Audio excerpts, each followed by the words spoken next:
அப்படி ஒன்றும் அவங்க சொல்லலை. ஆனால் இந்த கூட்டணி பேச்சுவார்த்தையை பொறுத்தவரை ஒவ்வொரு பகுதியிலும் அந்த வெற்றி வாய்ப்புகளை அதிகப்படுத்துவதற்காக எவ்வளவு தொகுதிகளை கொங்குநாடு மக்கள் தேசிய கட்சிக்கு கொடுத்தால்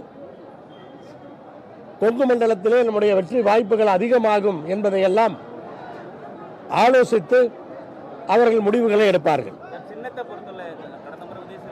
அதை பற்றி இப்போது பேசவில்லை.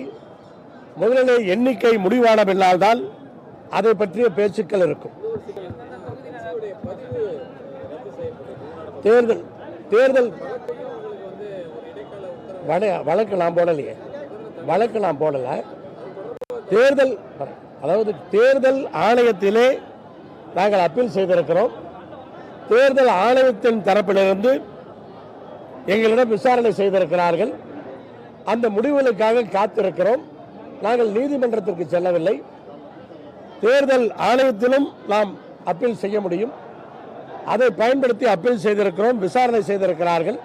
அந்த முடிவுகளுக்காக காத்திருக்கிறோம்.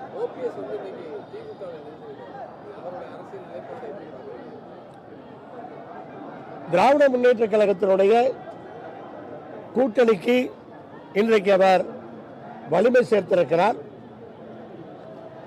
அங்கு நீக்கப்பட்ட பின்னால் அவர் ஏதோ ஒரு முடிவை எடுத்துத்தான் ஆக வேண்டும்.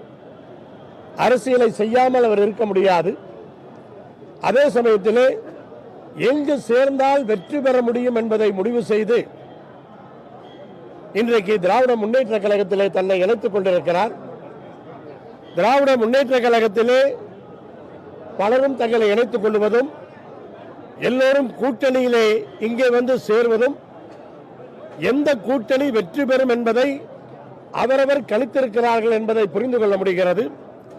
எங்கள் கூட்டணி தான் வெற்றி பெறும் என்கிற காரணத்தினால் எல்லோருமே எங்கள் கூட்டணிக்கு வருவதற்கு ஆவலாக இருக்கிறார்கள்.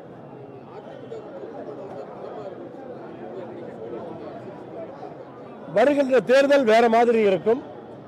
வருகின்ற தேர்தல் முடிவுகளுக்கு பிறகு உங்கள் பேச்சுக்கள் வேறு மாதிரி இருக்கும். கொங்கு மண்டலம் எங்களுடைய கூட்டணியுடைய கோட்டையாக இந்த வருகின்ற தேர்தலிலே நிரூபிக்கப்படும்.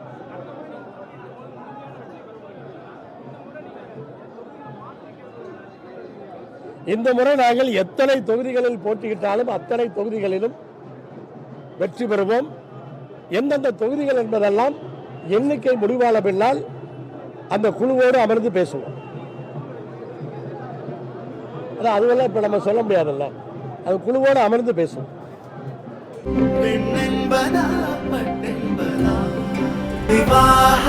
மணப்பெண்ணின் பிரத்யேகமான திருமணம் விவாஹா தி சென்னை சில்க்ஸ்.